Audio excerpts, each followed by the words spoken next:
Welcome to the stage, CSP CPAE Eric Chester.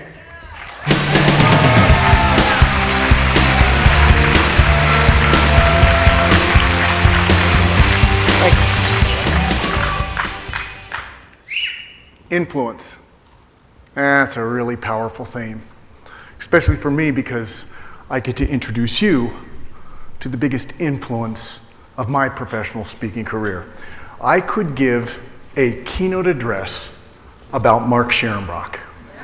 And by the time I'm done, you'll probably think I just gave a keynote address about Mark Scharenbroich. But please, there's a method to my madness, so indulge me for a minute.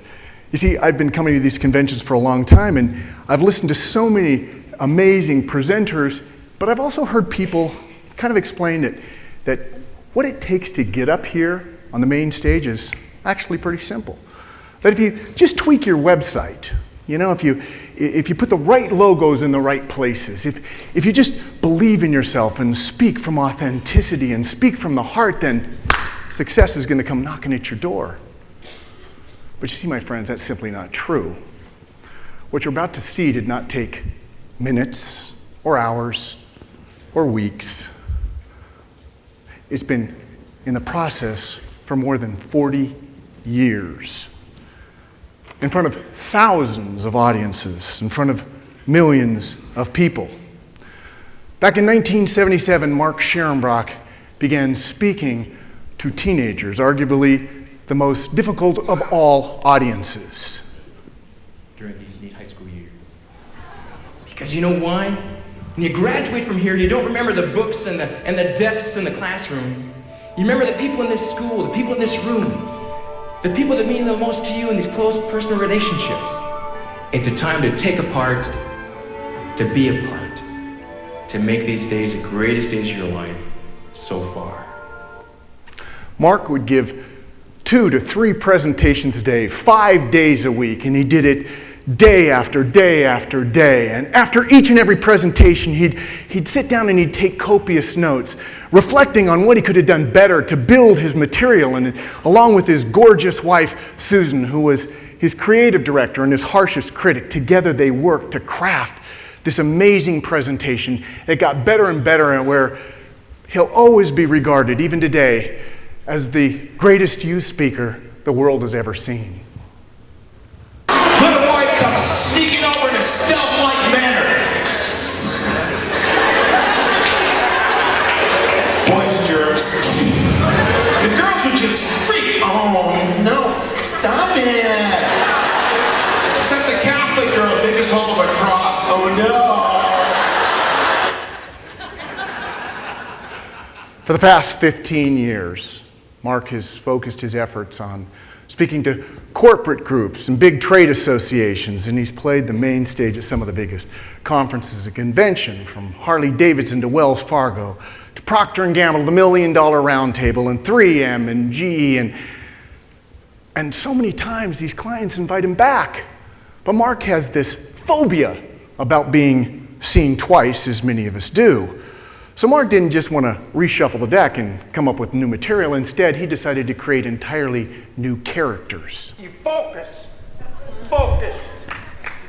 I'm going to do an acronym. Acronym for you linemen, that means where you take the word and you line it up and do little words after it.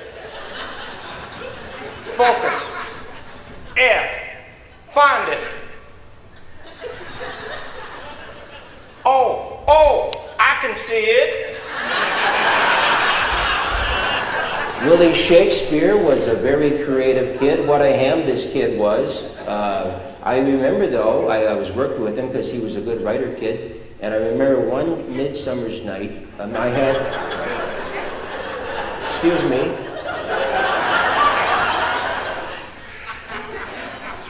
Many of us put MC on our credentials. We try to MC audiences, but we really saw how it was done at the CPA banquet back in 2007, when it was hosted by Mark and the other white Mark. The fern of friendship. A tale of 2 Marks. One gets a cabot, the other, announcements.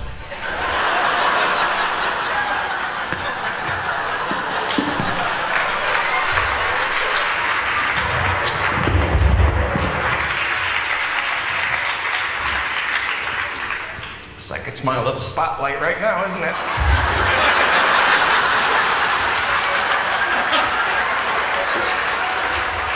Just take it home. Okay. Thank Pam Melantos of PRPR. Thank you, Pam.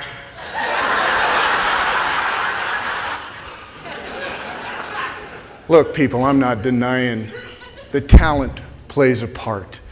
I mean, Mark found his gift at an early age, and he's got a God-given gift for entertainment and oratory.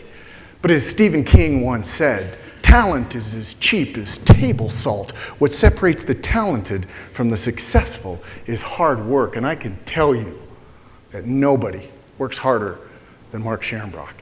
He takes copious notes. He's a student. If you ask him after his presentation about what he does, he'll approach it like a rookie, like, geez, I'm just learning, because that's the way he approaches it. See, he studies art. He studies music. He studies drama and movie. A couple of years ago, Mark and his wife, Susan, and Lori and me, we went to Broadway and we saw the Jersey Boys play, and three of us were sitting there totally mesmerized as I watched Mark sitting next to me taking notes. You see, he's constantly learning and developing his craft. Look, if you want to make it on the main stage, if you want to play the biggest arenas in the world, don't get hooked into believing that there's some magic formula and all you have to do is just speak from the heart and come up with a clever website. It takes tremendous amount of work on your craft. You're going to see not technology and PowerPoints and a motivational video. You're going to see a man and a microphone. Look, I can't promise you that if you work on your craft, that someday you'll be as good as Mark. But I can assure you that if you don't work on your craft, you'll never, ever reach your true potential. Ladies and gentlemen, please help me bring to the stage, to close Influence 2015, a great speaker and the best friend I've got on this planet, CSP, CPAE, Emmy Award winner, Mark Scharenbroich.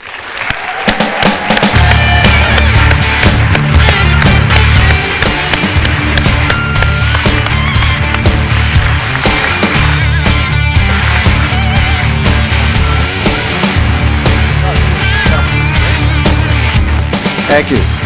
Thank you. Just hired Eric to do my eulogy. Thank you.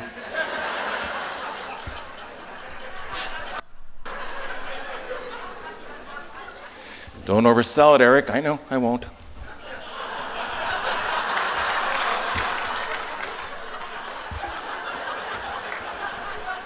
I woke up this morning centered and giddy and grounded, truly.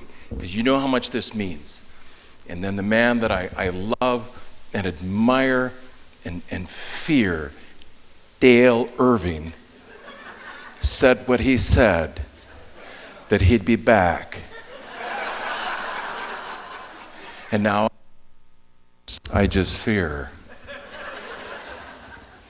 It's so good to be with you. I know it's a cliche to open with a quote for us, but being here in our nation's capital, Washington, D.C., where you see all these amazing quotes on buildings, I've got to open up with one that just comes to mind immediately from a great American entrepreneur from Chicago in 1920s, Al Capone. Not a good role model, I'll give you that. But very, very connected to politicians, big in the beverage industry.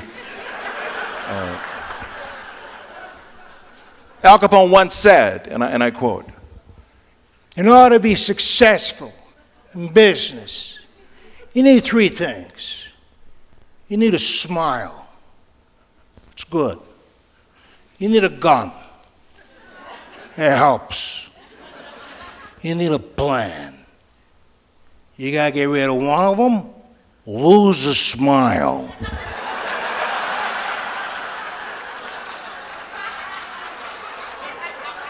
Something else, get rid of the gun.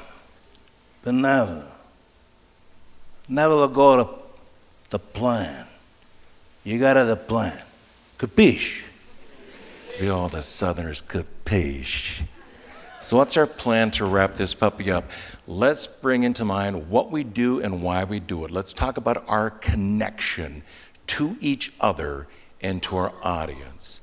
As Eric said, I'm married to Susan.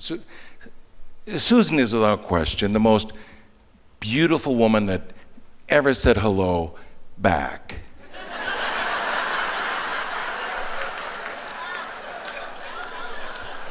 I had a great hello on the campus at St. Cloud State University, home of the Fighting Huskies. I said hello a lot. My opening was good, but they just kept walking. Susan paused and said, "Excuse me?" I said, I'm gonna marry this one. And I did, I really did. To my shock and her surprise, I did. And as of June, that was 38 years ago. Thanks. I don't know how we did it. With 3 children, our business, because Susan ran the business. She did everything. I was hitting the road and she did the business. And so our office hours were from 9 p.m. until 12 midnight, where she did everything. And there is no question that 2 people, my wife Susan and Eric Chester, are the reason that I am up here today. Thank you, my love. As I look from this position, this view, it's incredible. You will be here and you will see this view of amazing heroes and friends. And it's so cool when your heroes are your friends. People that inspire me, people that encourage me. Oh my gosh, look at how, Nito, those of you that are new, I know you've heard that name so many times, and Nito Cabay, I'll never ever forget the night that I spent in Nito's home. His family was vacationing, he was vacationing in Europe at the time. So they had no idea that I was there. I'm no security expert, but on your keypad, NIDO, kind of easy to crack that one, Nito.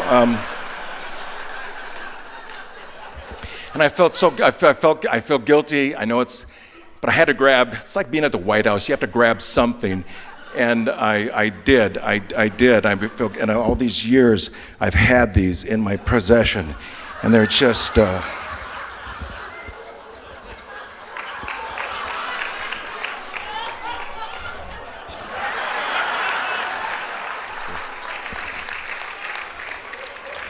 I know it's creepy in so many different ways. But as much as I love the view up here, as you do too, my best moments at events are out there. They really are. Immaculée, my best moment ever was right out there with her up here. The power.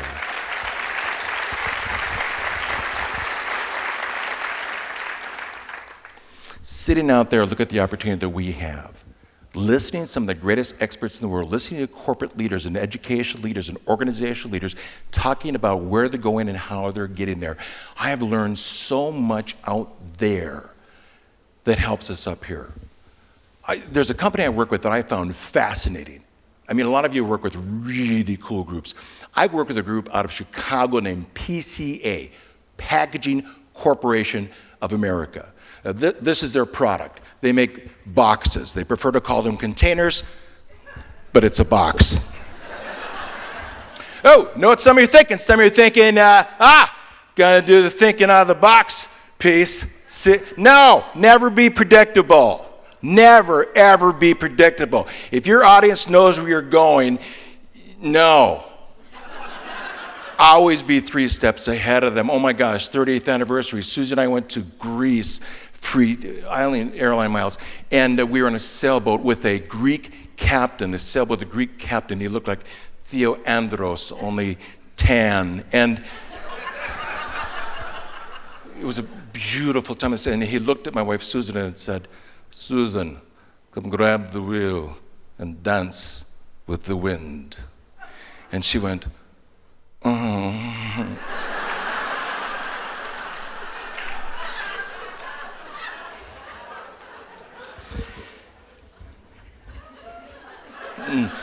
yeah, that's what we do. We dance with the audience. We're at the wheel and we dance with the audience. So the box, PCA. Here's the cool thing. Some people in this room are sponsored by expensive luggage companies. I'm sponsored by a box. PCA during the Great Recession that we all got hit on grew in market share from 7% market share to 9% market share. Okay, the numbers people are going, wonder what 9% market share in the box world is. $2.8 billion in sales. That's a lot of boxes. Here's the cool part. Their boxes cost more than their competitors' boxes. Okay, perhaps I was a bit more enamored with that fact than you are here at NSA in Washington, D.C. Let's review. It's a box! It doesn't sing, it doesn't dance, it doesn't have differentiation. It doesn't help you lose weight, have better sex. Has no Facebook friends. Nobody tweets about it except for a handful of you in the room right now. It's a box. Can you see their national sales manager at a Marriott ballroom in front of their team? Okay, well, here's this year's model.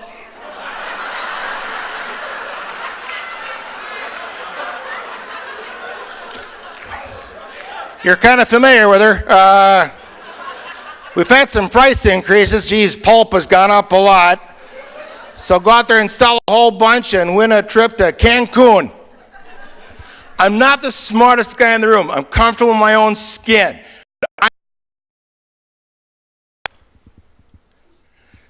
How do you do that? How do you take a commodity in the world of commodities, a box that costs more than your competitors, and you actually take market share away from them and grow instead of go down? Well, I asked their national sales manager that question, and he said, Mark, if there was a silver bullet, all of our competitors would be doing it. We have 3 core values. Number 1, we believe in the golden rule. It sounds so hokey, but treat people like you want to be treated. People want to do business with people who are nice. It doesn't take that much more to be nice. Number 2, we over-deliver. We beat deadlines, we ask the right questions, we over-deliver. And number 3, we are connected. As a team, as a group, we are so connected. Mark, what in the world does a box company have to do with us here at NSA? Everything. The golden rule, people want to do business with people who are nice. Be nice. What does that mean? When you're on the platform and you're sharing the platform with a fellow NSA member, throw their name out there. All for one and one for all. John and Owen are up tonight as passing zone. My gosh, they're incredibly talented. They do dangerous things with sharp objects and hamsters, and it's amazing. You've got to be there. Perhaps not hamsters, but I embellished. Hamsters always is a fun. But be nice. We're all here for each other. When you're sharing the platform, man, give them a shout for the. Number 2, over-deliver. What's that mean? Baker's dozen. That means the 13th donut. Did you write that down? Over-deliver doesn't mean doing a great presentation. We're supposed to do that. Over-deliver means Vern leaving a book behind. Not leaving a book behind, giving us a free book. That's a 13th donut. What's your 13th donut? How are you over-delivering? Number 3, be connected to each other and the audience. So I sat in the back of the room recently for a presentation. I listened to the young speaker in front of me, very successful young speaker, and not an NSA member. And he talked about being in Detroit, working with one of the top automotive companies in the world yesterday. Got to leave today at 2:30. He's flying out to work at the major Fortune 100 company. And I understand case studies. I understand that, but and maybe I'm wrong on this one, but 39 years ago, if I had sat across the table from Susan, and before we married, and said, yeah, I was out with a blonde last night. I've got a date with twins tomorrow, but right now you're pretty special. No. No, I don't know. No. No, I think that audience that's in front of us at that moment is the only audience in our life. And if you had to tell them, you know, it's about being fully connected. There is no circuit. When my clients say, how's the circuit? I go, I don't know, because I'm just here for you. That's what we're there for. Connected. What a strong word. Let me give you an example of connections. Kelly, who spoke about a Harley Davidson, was up here a couple of weeks ago on Sunday. Feels like that. Talk about, I mean, is there a company with a stronger brand presence than Harley Davidson? I mean, Ivory Soap. I'm a fan of Ivory Soap. Okay, there. I said it. I like Ivory Soap. Great brand. But fans of Ivory Soap do not tattoo the words Ivory Soap on their bodies.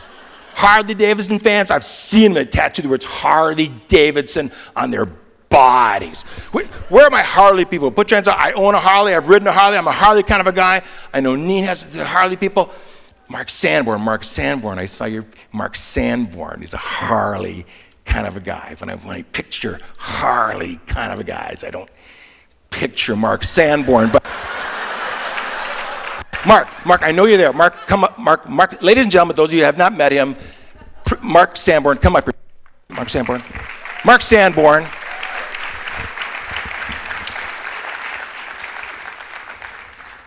You gave me a fern a few years ago. I remember you. I did. A fern of friendship. I did. It's not always easy. Humor is not always easy, is it? No, it isn't. It's harder than it looks.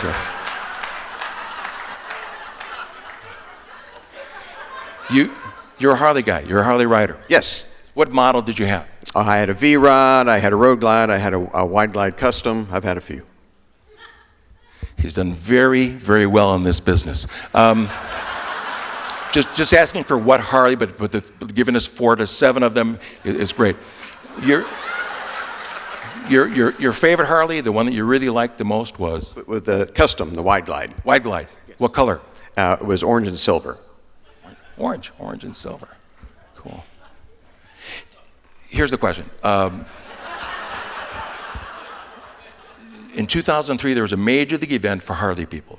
It was in Milwaukee, the home of Harley. It was huge. It was amazing. It was incredible. Do you recall what it was? You spoke there. Not at that. In Milwaukee, yes. I've been in Milwaukee, been in Bismarck, been in South Bend. Oh, you mean the 100th anniversary? Yes, that's what I was looking for, the 100th year anniversary. The event in Milwaukee in 2003 was the 100th anniversary. That's right.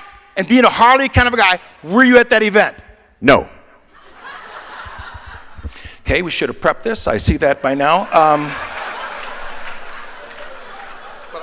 No. We're here for you for helping out today.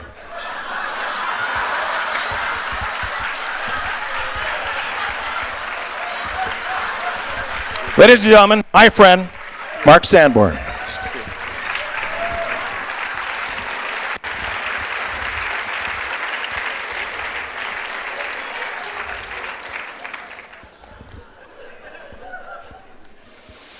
The reason I'm asking Mark about the Harley Davidson 100th year anniversary, because unlike Mark Sanborn, Mark Scharenbroich, I was at that event.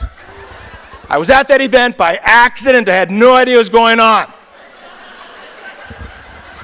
I had an event in Neenah, Wisconsin, north of Milwaukee. I flew from Minneapolis, went to Milwaukee, rented a car to drive north to Neenah. And I remember being in a beige Ford Taurus rental car from National. Pick any car, and I picked a beige Ford Taurus. And I'm suddenly surrounded by thousands upon thousands on thousands of hardcore Harley tattooed riders. I have never been on a Harley. I've never dreamed of owning a Harley. I've never thought of myself as a Harley kind of a guy. But that day in my beige Ford rental car, I wanted a Harley. I want to be part of that Harley tribe. I want to see my wife, Susan, in shiny black leather on the back of a Harley. It's a different issue. Let's say that Mark Sanborn had been at that event in 2003, and he was standing by one of his 17 Harley-Davidson motorcycles. His Wide Glide, orange and silver Wide Glide. Stranger goes walking by, glanced over at Mark. What 2 words would the stranger have said that would have made Mark's weekend? Nice bike. Now, where are you from? How are things in Colorado? Is it the really mile-high city? Where'd you get the box?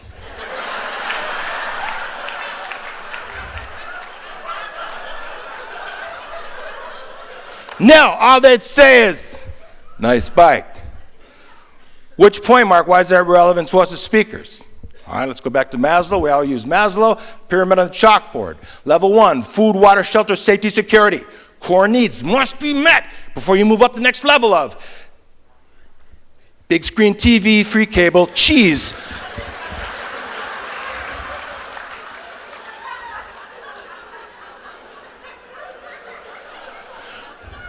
That's why I don't use PowerPoint.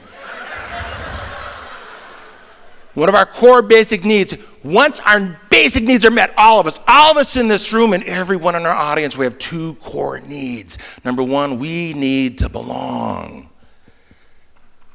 to a family, a tribe, a race of people, a faith fellowship, an incredible school, an amazing company, National Speakers Association. We need to belong. Because when we don't belong, we're on the outside looking in. That's a horrible place to stand. Number 2, we all need to hear, nice bike. I see you, Mark Sanborn. You're not one of 1,500. You're Mark Sanborn, CSP CPAE Cavett Award winner. You grew up a farm kid in Ohio, become one of the most accomplished speakers in this organization. You have served this organization in so many incredible ways with your brilliance, your intelligence, and your heart. You're an incredible husband to Darla, an amazing father to your sons. And most of us go to the hotel and watch HBO because it's free cable. You call us up and say, let's get together. I'm on the road and time to see you. In this room, in this organization, it is so much better because you're in it. Nice bike.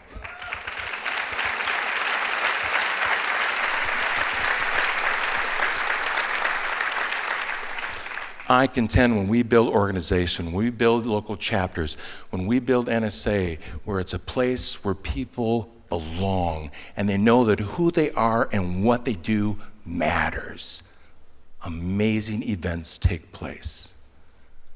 Nice bike is supported, and metaphor is supported by 3 core words. Acknowledge, to be fully present. Honor, to create remarkable experiences. And to connect, which means make it personal. Acknowledge. Let's start there. You know, when we write material, we look for the Moby Dick. We look for the great story. We look for that one piece. But I encourage you, as Jeannie has always said, Jeannie Robertson, of course, never let the little stuff get by you. Sometimes if you take a quirky observation, a core value, and a pet peeve and mix them together, it turns into a nice piece. The little stuff's right in front of you. Example, to support acknowledge, I'm a proud Minnesotan. Crepes, yeah. And how are you? And so anyway, in Minnesota, we have something kind of unique just to us. I know this because I started talking about it in audiences outside my home state, and people were looking at each other going, It's something, it's called a meat raffle. In Minnesota, we have meat raffles. Now, a meat raffle, here's a ticket for a meat raffle. What happens is, you go to the VFW, you go to the American Legion, you go to the Hoot and Holler Bar in Black Duck, Minnesota, And on like Wednesday nights, you'll see a sign up front that says meat raffle tonight. The bar owner goes to a local grocery store, buys meats, fresh meats, packaged of course, fresh meats, brings them to the bar, puts them on the pool table. Not because it's refrigerated, but because it's well lit. Food safety is not the key issue, winning meat is. And you go in and you buy a ticket, and they cost $1, and then the bar owner will go, okay, first round, 0024. Hey, that's me! I just won meat! And you get to go to the table and take your personal selection of meat. It's kind of a big deal in Minnesota. There are 2 rules for every meat raffle. Rule number 1, you have to buy a ticket. You can't just come into the bar, go to the pool table, and grab meat. Hello? And number 2, it says right here, you must be present to win. You can't go in, buy 5 tickets, put them on the bar, and say, hey, if I win, have my meat sent to me. What are you, Donald Trump? Hang around, drink beer, win meat.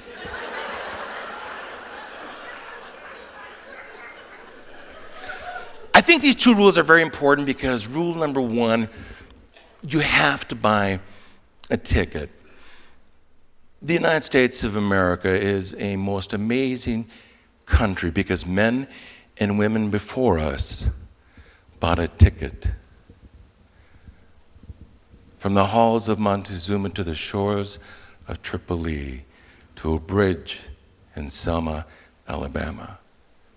Men and women before us bought a ticket. They earned it. They spoke up when others were silent. They stood up when others passively sat back. They earned it. They bought a ticket. We are in this room today because men and women before us bought a ticket. You want to make it in this business? Earn it. Be here. Participate. Give. As Ruby said, NSA is in some office someplace. NSA is us. We are as good as you in this room. Buy a ticket. Earn it. And number 2, you must be present to win. In my view, the 2 greatest inventions throughout all of life, I think number 1, fire. Whoever came up with fire, bravo. That was, Apple Watches, Brian, very nice, but fire, I think, trumps them. Because you can see so many thousands and thousands ago, people sat around a fire with their friends and they talked about their day and the animals that chased them, and they talked about their children that were left, and they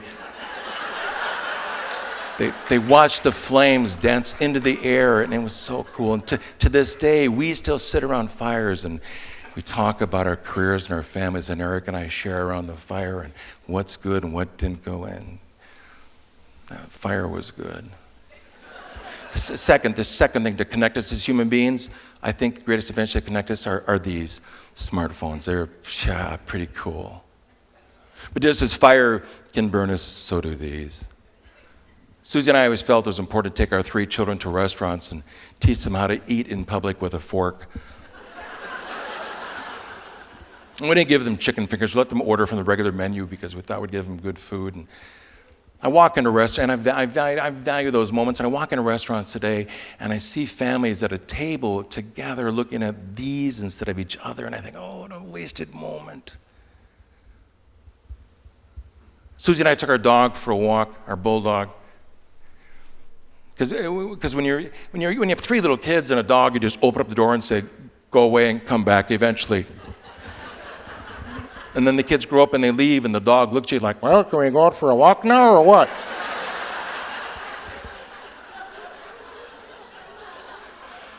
So we took our dog for a walk and past the park, and there was a guy swinging his little girl. I think she was about 4 years old, just adorable. And I remember the feeling of pushing my kids in a swing.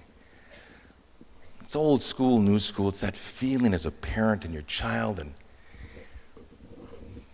he was leaning against the pole, and he was looking at his phone, and she was swinging, and she'd go, Daddy. Without even looking, he'd Daddy. I want to walk over to him and say, you know, my little girl is 4. She's 7. She lives far away, and I can't swing her anymore. And what's ever right here will never ever be more important than what's right here. But you must be present to win.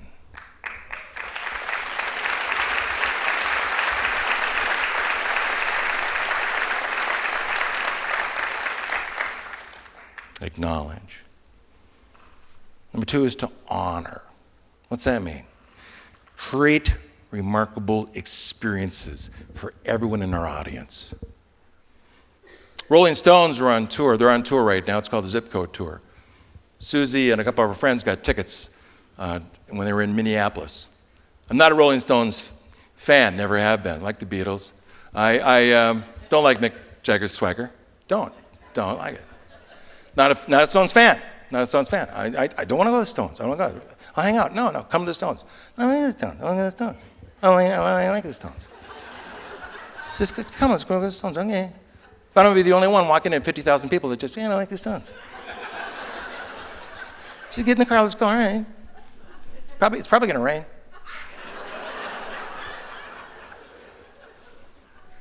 So we say, I don't go to concerts very much. Not a hip kind of guy. And then the Stones opened. And we were up in the second deck. And Sanborn, if I had Sanborn's, we could have been lower deck. But that was the upper deck. And then the boys opened. The boys opened, and oh my Mick Jagger. Oh, Mick Jagger is 71. Mick Jagger has moves in places that I don't even have places anymore. They played every song like it was the very first time they played it. The joy of that first time out. And they played every song like it might be perhaps the last time they'd ever play it together. Because realistically, Keith Richards should not be alive.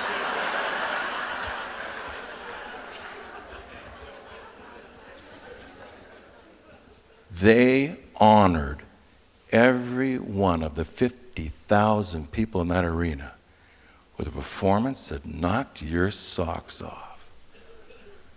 Can you imagine every time you step up here, the joy of your first time and the passion like this might be the last time? Jerry Garcia, Grateful Dead, sad. It's not merely about being the best of the best. It's about being the only one who does what you do. That's who you are. That's who you want to be. That's where we want to go. To honor. Leroy Radovich taught that to us. Rock star? No. Shop teacher. St. Cloud Tech High School, home of the Fighting Tigers. Shop teacher back in the day had all his fingers, a point of pride for a shop teacher back then. Dark black hair, curly, Radovich, Leroy Radovich, dark black curly hair, big eyebrows coming out, not trimmed, no facial hair trimmed. Chef Jeff, no facial hair trimmed on Leroy Radovich at all. Big eyes, he smiled. He loved to teach kids, he loved every day of teaching. And Old Spice, he wore a lot of Old Spice. To the younger women here at NSA, Old Spice is the name of a very expensive cologne.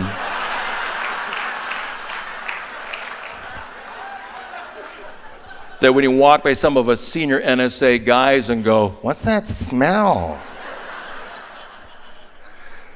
That's Old Spice. I'm wearing it right now. Old Spice and Cavassier, how you doing?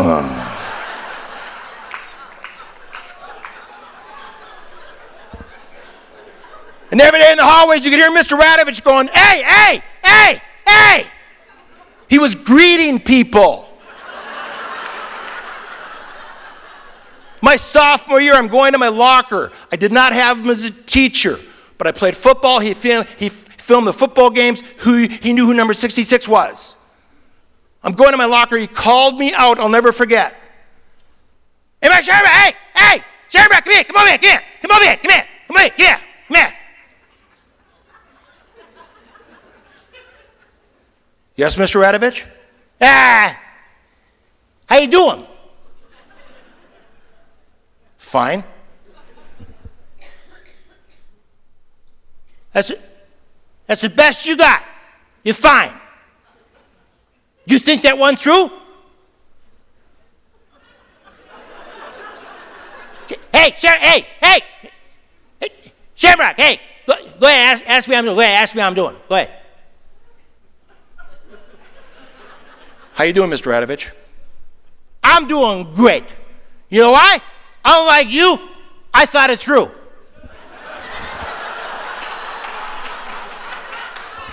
Every day I wake up, I look in the mirror, I go, good morning, Mr. Radovich.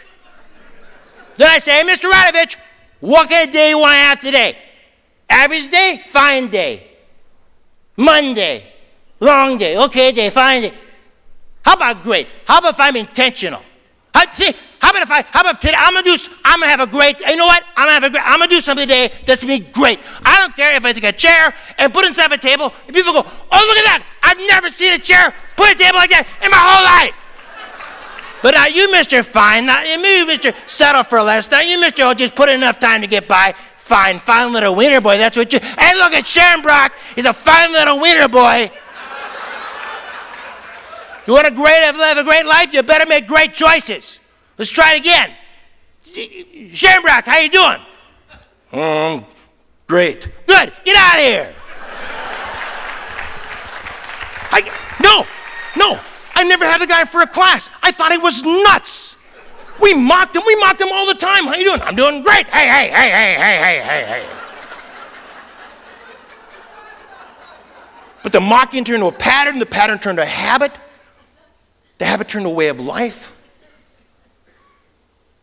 And since I've been 16 years old and people ask me how I'm doing, I've always said great. At first because I was scared.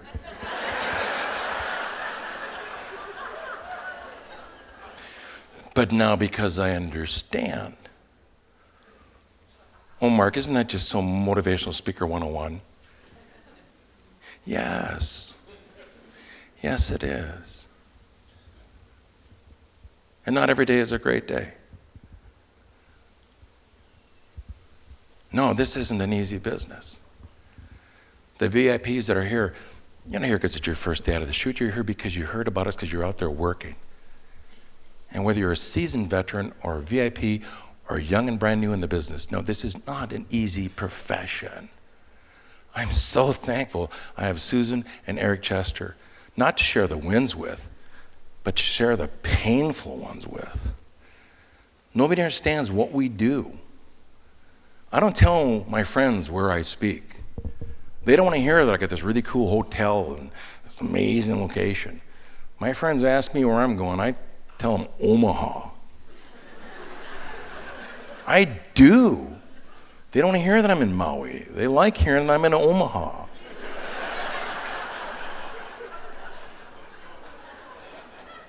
I mean, nothing wrong with Omaha, but it's better than Bismarck. But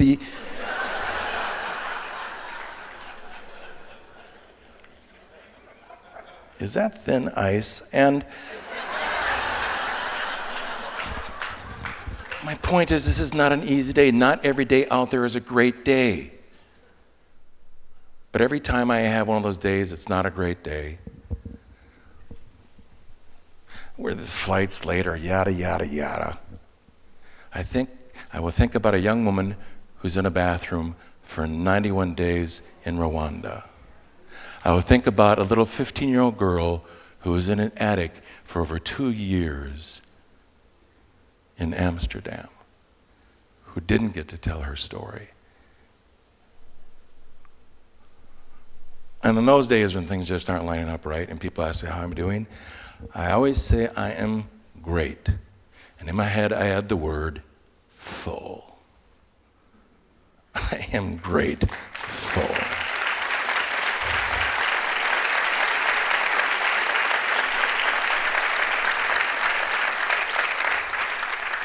I was born in a country that no matter where you were born, be it in the projects where you were in prison because your only option was to sell drugs, to now where a place can be the head chef at Bellagio, a country of opportunities. I was born in a place where you develop friends that help you and encourage you and are there for you. I was born in a place where we can worship and live and love. And I belong to an organization that supports and loves. I am grateful. Do you want to honor people? Be grateful. And lastly, to connect. Acknowledge, honor, connect. Nice bike. Best example I can give of connection I learned from my father. My father's name is Norbert. They call him Nubs. All German. My mother's name is Agnes. They call her Aggie. All Irish. Nubs and Aggie. Not two names a kid would pick out for his parents given a choice.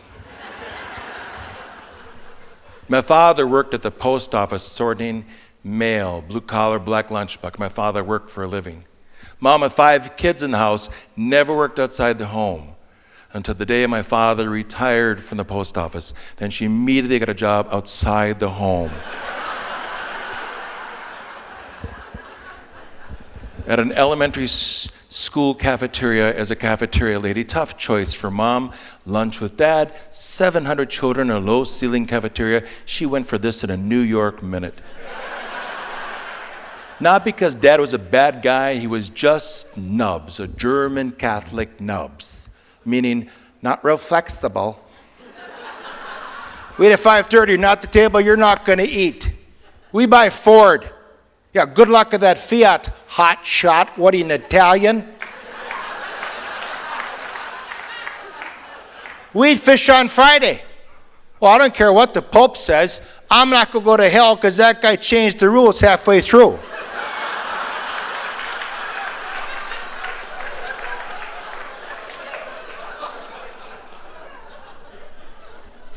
And we didn't do a lot of stuff growing up together. I love to hear the stories about how your father and the son and the father and daughter. We never played catch, not once. We didn't do that. We didn't hang together. Well, we went hunting once. I was 12, pheasant hunting. I didn't have a gun. He just, yeah, Mark, you get on the ditch over here, you kick around. Any bird's flesh, you hit the ground real quick, okay?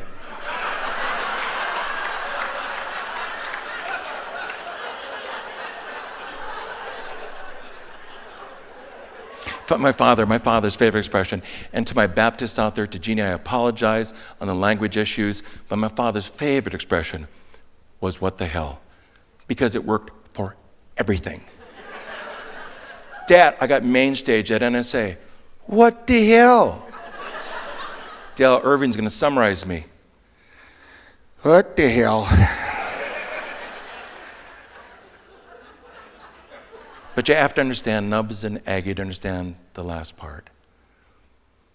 One of my friends gave me a great awakening through tragedy. Lost both of his parents in the early 80s, put his hand on my shoulder in the funeral home, looked at my eyes and said, hey, bud, ask your folks some questions. What do you mean? Stuff I'll never know. How they met. Where they honeymooned. Who their favorite teacher was, what books they loved. Mark, once they're gone, the library's closed. Found out about my mom on the farm in Eden Valley, Minnesota, and how she went to school in a one-room schoolhouse. I knew my dad was in World War II. I can't tell you how many Saturday mornings I spent at the St. Cloud VFW. It seems odd now, looking back as a kid, your Saturday mornings at a beer joint, but it's what we did. Saturday mornings was grocery day. We went out and bought groceries. As soon as the last bag of groceries hit the table, Dad would say, Aggie, I'm going to go to the VF. VF, short for VFW. Why Dad had a need to abbreviate that one, I don't know. And she'd always say, well, Nubs, if you're going to the VF, at least bring the boy with you. I'm number 4 out of 5 kids until my younger brother, oops, was born 10 years later through the magic of Catholic family planning. How's that working for you? And say, Mark, jump in the Ford. Let's go see the fellows. And go see the fellows is exactly what we did every Saturday morning. We'd pull in, Dad got a Greenbelt beer and a brandy. I got an Orange Crush and a bag of old Dutch garlic chips. And I sat on a red bar stool, and the crew was assembled. Ron Gruber, best man at my dad's wedding. Leo Satzer looked just like Fred Flintstone. Woody Bishop, he was the cop. Lenny Keller, prison guard at the local prison, and the bookie did all the games. They'd have the blue bag for doing games. Bud Strites, always happy, always happy. Beer at 10 a.m., worked mainly for Bud. And Cliff Eisenreich, his kid played Major League Baseball. And I sat and listened to these guys on my Saturday morning seminars. And I didn't know. I didn't know that the men in front of me were the very same men that on June 6th, 1944, landed on a beach called Omaha in Normandy, France, on a day called D-Day. I didn't know that these are the men that survived the brutal, brutal Bataan Death March, where men were treated as animals or less. I didn't know that these are the men that opened up the gates to a place called Dachau, where Jews are systematically being eliminated from the face of this earth. I didn't know because they never talked about it. They talked about the weather, the Vikings, the twins. How to properly seal a toilet with a wax ring. They spent a lot of time on that. USS Lexington, the Navy, that was the aircraft carrier my father was on. TBF, Waldo TBF, torpedo bomber. My dad is a pilot, a gunner, radio man, tail gunner. That was my dad. 97 times they landed on the Lexington in combat and training missions. Their last mission, they took a hit, they ditched in the ocean. The pilot died in my father's arms in the water as they were waiting to be picked up.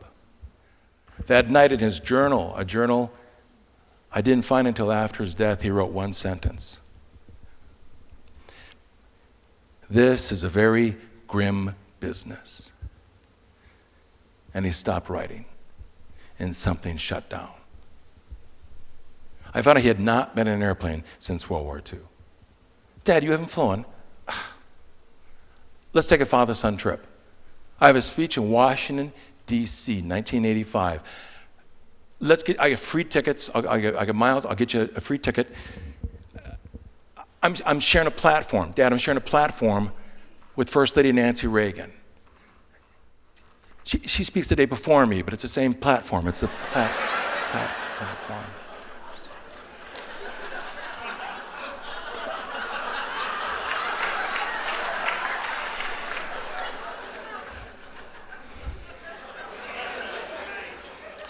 He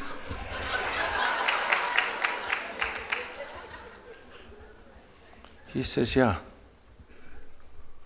11 o'clock at night, we were in the Lincoln Memorial. There were 3 of us there that night. Abraham Lincoln, my father, and me. It's what you call a powerful moment of influence. We stood where Martin Luther King stood as he looked out. Then we went that way.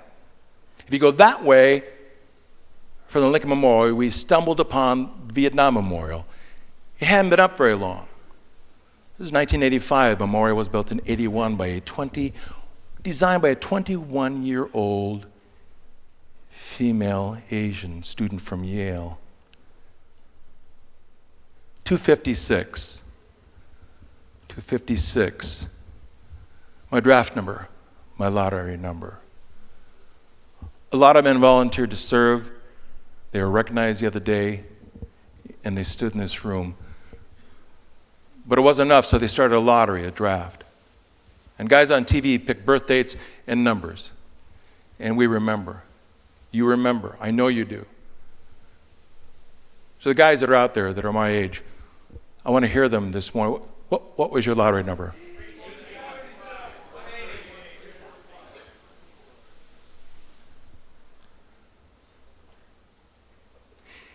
You see, we still remember. Because if you had a low number, you're going to go. If you had a high number, you were home. Men served in our place. They bought a ticket for us. And 58,000 of those names are engraved honorably in granite in Washington, D.C. My dad and I are walking the wall. There's 2 Vietnam vets standing right there. And my father, totally out of character, said, Mark, hang on a second. Excuse me, fellas. Were you over there? Vietnam. Yeah, we were.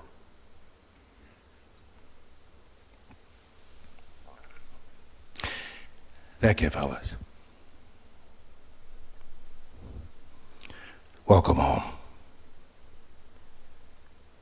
And that guy looked at my dad and said, sir, you were the very first person who has ever said thank you to me for serving the country that I love. That means a lot, man. He stepped over and gave my dad a hug. My dad's not really a hugger. I'll never forget. We were in Catholic Mass when they introduced the sign of peace. That's where you're supposed to shine. Father McGuire, please turn and shake hands with the sign of peace. My father, what the hell?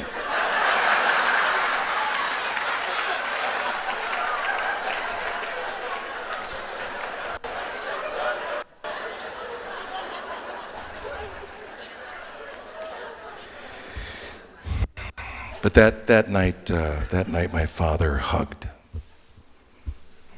And I saw tears in my father's eyes and tears in the Vietnam vet's eyes. And as a son, that was the first time and the last time I ever saw that in my father's eyes. And it really hit me how powerful the words thank you can be. I didn't know it at the time, but my dad taught me the ultimate nice bike. Instead of walking by these guys, he acknowledged them. He was present. He honored them by creating a remarkable experience. He connected with them by making it personal. That's what we do. Whether we are in this room because we want to make $1 million, or whether we want to speak to 1 million people, hopefully, we learned that maybe just one. Immaculée said that she was questioning until an old Jewish woman came up to her and said, you must tell your story. Maybe when we leave here, that there is somebody out there that's just the one. Maybe the reason we're in the Ramkota Convention Hotel in Bismarck is there's somebody out there that needs to hear it, that we can connect. Let's celebrate that. Let's celebrate how grateful we are and the opportunity we have. Shep, you opened up magically with music. We had an incredible conductor. So to do full circle, let's do this. It'll just take a moment. We're running a bit late, but gosh, that's a shock. And I'd like to try something. Let's take our conductor this morning. Let's take you, open it with music, and do full circle. I have a song for you. I do have a song. I'm going to divide you in half. This is one side over here. That's the other side over there. This side, when I point at you, you simply go, boomba. Good deep voice, boomba. Ready? Boomba. Perfect. This side, when I point at you, you go, hey! Ready? Hey! Oh, they have an easy one. I know, life's not fair, Todd. Grow up. Back and forth, the boom, hey, I'll conduct you as our conductor this morning so brilliantly. Towards the end, I'm going to go like this. When I go like this, that's when you go boom, ba. You go, hey, boom, hey, hey. I'll drop my hand, stop. Look around the room nervously. And then I'll go like this. Okay, there's more. When I do that, it's what we all need. It's the big finish. We all need a big finish. When I go like that, you go, NSA. National Speakers Association. That's right. I thought this through. Second time you go, hey. And the third time you go, What is it? Why are we doing this? Because it's a big finish and the only one that I have. Because it's fun, and what we do is fun. No matter what we talk about, it kind of is fun. Because if you can celebrate and connect, then we can keep this feeling going until the next time we get together. Time for our song. Brian and Shep, thank you. Eric Chester, my dear friend, thank you. Susie, never have happened without you. Thank you. I married a cute girl that transformed into a beautifully strong woman. What a deal. Time for our song. I have to get something. I'll be right back. Wait there. Don't move. Just a sec.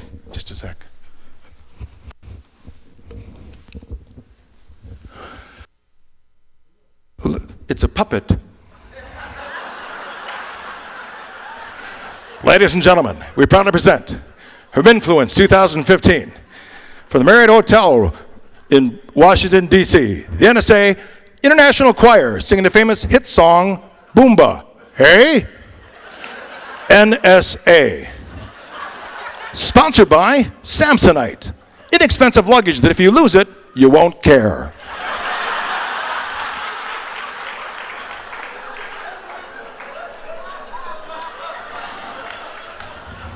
Ladies and gentlemen, please welcome guest conductor, Mark Scharenbroich.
Great job. Thank you, NSA. Nice bike. God bless you. Thank you.